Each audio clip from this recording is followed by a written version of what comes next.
I grew up with a single mom, so I spent a lot of time at my grandma's farm. So I grew up around dogs and horses and rodeoing. I just filled my time with going out, catching whatever horse would let me catch them for the day and riding them around the pasture.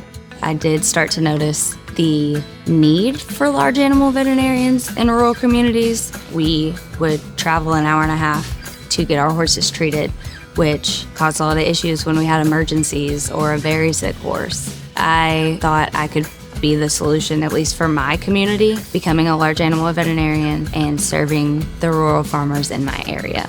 I started at Ross Vet through the Vet Prep program, a 1 semester long program to kind of build upon your foundational education before entering the DVM program.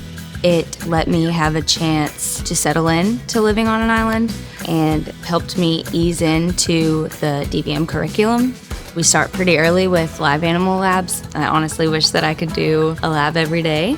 We get to do large animal physical exams, practice things like bandages. I was able to do my first live animal ultrasound on a horse. It makes me feel like I'm really learning the skills that I'm gonna get to use every single day when I'm working in practice. I've always been comfortable caring for my own large animals, but it's been so much fun learning how to care for other people's large animals through Ross Vet.